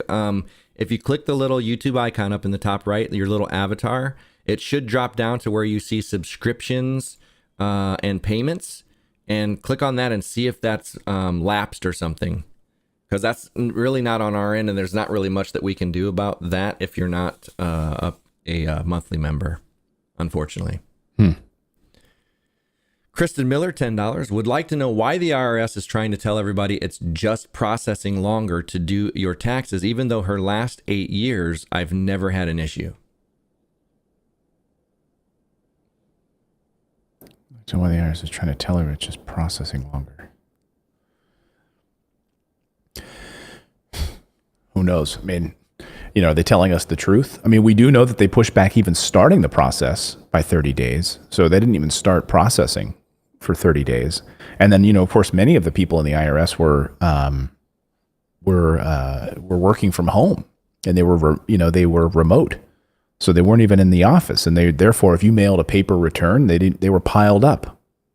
They were piled up in trucks underneath the IRS building. Shirlene Clausen, $5. Roy Rogers once said, "Thank God we don't get all the government that we pay for." That's probably right. Edilor Sainville, $2. Democracy, does it work during a pandemic? I had a conversation with an entrepreneur friend of mine last year during when this all happened. Basically like, look, capitalism can't function when it's locked down. And I think that's probably true. Capitalism can't function if, and therefore it's a failed proof of concept, and why we should move more towards a market-based economy like Norway, where we actually have programs like Medicare for All, universal health care that take care of people, those types of things. It's not socialism. But I think we've seen the absolute cracks and fissures of this failed state that is the United States in this capitalist system. I mean, heck, Richard Wolff argues about it all the time. He's like, if it worked, we wouldn't have 39 million people living in poverty.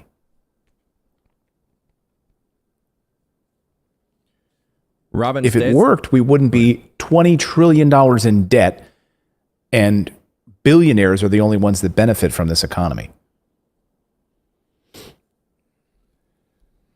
Robin Stasny. I'm going to go with Stasny. Tell me if that's right. Robin Stasny. Dave, a challenge. Say my last name correctly. Amazing those who don't. New member today. Welcome. Mary, Stasny. That's Robin what I say. Stasny, is it Robin? Stasny or Stasny? Yeah. Or I was also thinking it could be Stasny. It depends on how, Right. It's Stasny. Mary Ramirez, $10. Hello from Texas. I just want to thank you and David, and lots of love to your families in Grover. Heart. Thank you, Mary. Tita Evelise C, $2. When you should have made Bernie Sanders president. Yeah, exactly. Kathy Burke, $5. I wish we would have. Clayton and David. David Corbett needs your help. Okay, what does David need? Robert C. David Corbett. Yeah. Robert C, $5. In Colorado, I drove during the first lockdown, was stopped every evening by the police asking where I was going, had to get an essential business letter. Oh, wow. What? I'll be curious. What state? Colorado. Did you say what state? Yeah, Colorado. Oh, Colorado, Robert. Okay. Huh. They at least handled it. Stasny. Okay, so nice try, David Clayton. David said it right on his third try. Stasny. Victoria Kimball, $5. Wanda Iden, $5. Thank you. Shelly Say, $5. Did the EITC increase in this package, and how do we fix it if we already got taxes back? Yes, you'll have to file an amendment. I mean, this is the thing. You'll have for the EITC, the Earned Income Tax Credit, and as well as the child tax credit. And again, we still don't know how that's going to be funneled out, and whether or not it be paid quarterly or one lump sum, or if there's a portal that you'll go to. But I think we're waiting still on that answer from the IRS. I think they're going to. From what I saw from Michelle, I think Michelle or John, our tax experts here in our show, said that you'd have to file an amendment. I just don't think that they're ready for you to file that amendment just yet, from what I understand. Takigo Yamashita, $5. Yes, grocery store employees has not received hazard pay, and they are now cutting hours too. MCats, $5. I don't know if you know. Many of us posted our pet photos on Gilded, so I'll look through there and maybe I can send those to the email address for Clayton too, or we could just start looking in there. But I'll get that set up maybe. Nikki What's Grossman, Gilded?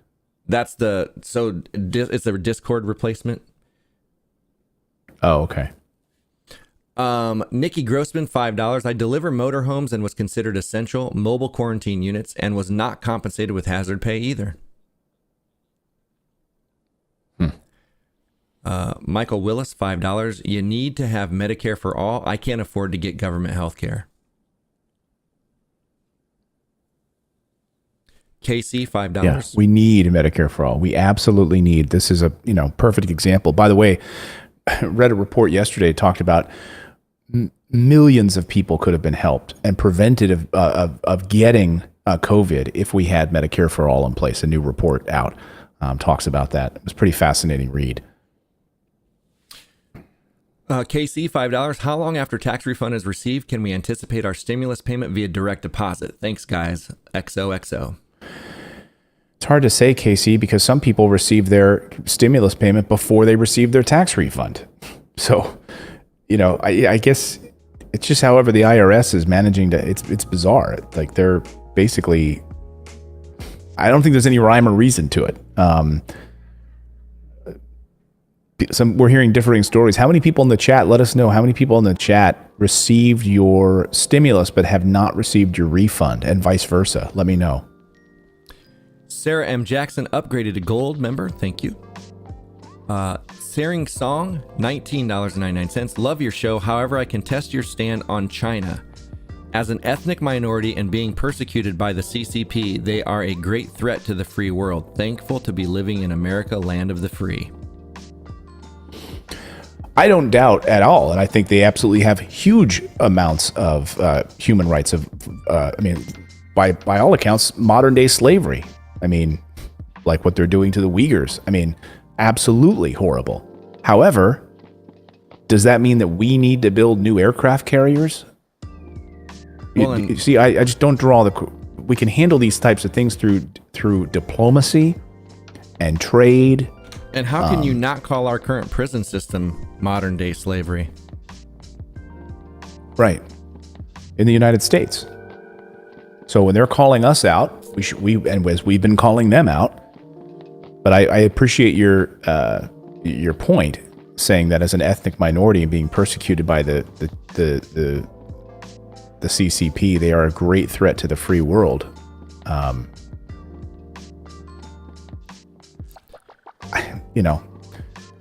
don't know how they're a threat to the free world. Yeah, they're not really militarily acting like we do. They're not out bombing countries and invading countries and in the auspice of spreading peace and democracy. Right. We'll see if they want to spread communism. They want to invade. That's where the world comes together.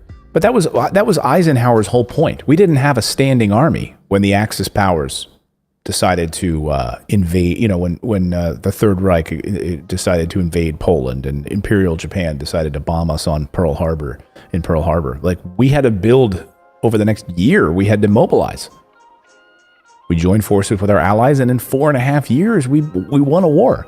We've been at war for 19 years. For what?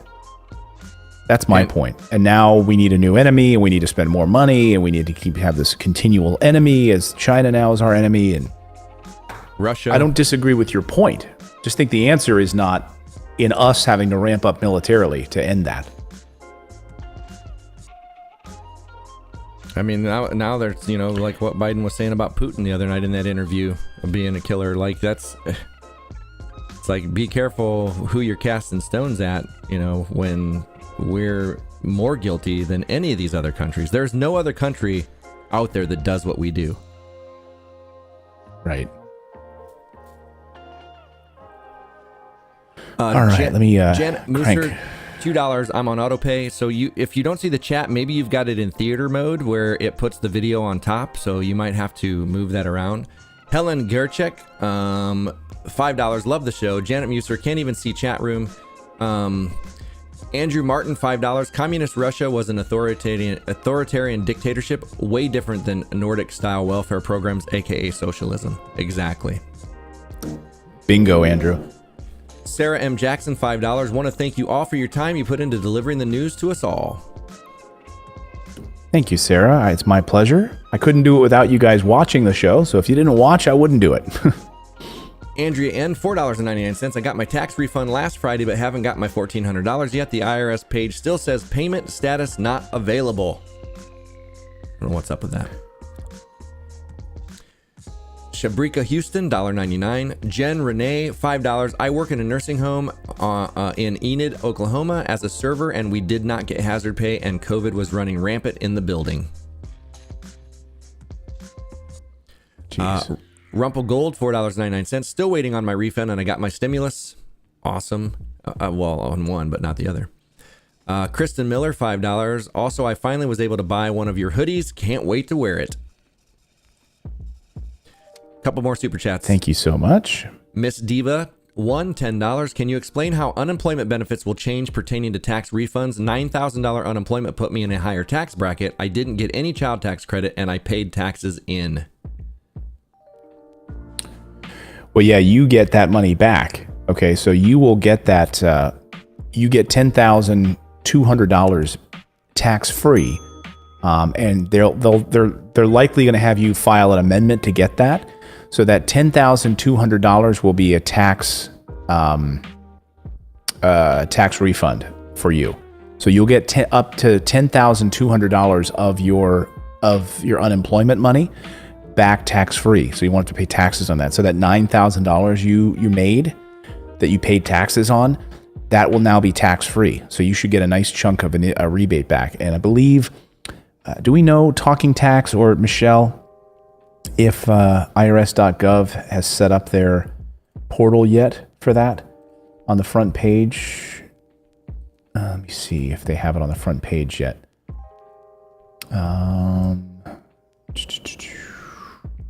They have a new. Let me see here.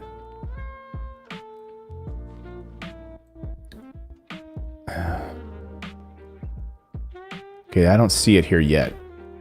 But they should be able to, you should be able to file to get your $10,200 back as a rebate. I don't know. It doesn't look like it's on here just yet, but it will be an amendment that you'll be able to do. And a reminder that your tax deadline is extended till May 17th, by the way.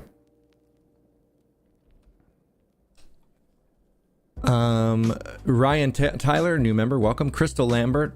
Jackson Hewitt said, my dad will have to file a no income filer to receive stimulus on SSI. Widower, love y'all, makes my day. Thank you so much. And then we got Classy Hawkins and Aurelia Baptiste, new members. And that concludes Super Chats and new members. Thank you so much. I should mention on SSI, because someone was asking in the chat about SSI, the IRS, as of this morning, has not confirmed the official payment date of Social Security recipients at when you will get the payment. They said for those who receive EIP1 or EIP2 but didn't receive a direct payment, but don't receive payment via direct deposit, they will receive a check or in some instances a prepaid debit card known as an EIP card. A payment will not be added to your existing card. Okay. Many payment dates for many recipients was March 18th, but we have not confirmed it according to the IRS. So far, the IRS confirmed this morning that they've already sent out 90 million impact payments. And most of those were sent via direct deposit. So they're still waiting on sending those paper checks. Should come out at the end of the month. I hope that helps on that Social Security SSI question on many of you were asking about. So please send in your pet photos. I really appreciate it. Don't forget also to subscribe to the newsletter, our daily free newsletter. It's great. Get like 5 or 6 stories. We work really hard to write it. You can sign up by going to morninginvest.com, delivered to your inbox first thing in the morning, Monday through Friday. We take the weekend off because, you know, I've got 3 kids. Otherwise, I would never see them. So, but the other days we try to provide as much value as possible for you. So thank you so much for subscribing to the channel, by the way. Turn on that little bell notification so you'll be notified whenever we publish a new video. And we will see you back here once again for another Morning Invest. Much love to all of you. Have a great afternoon, everyone.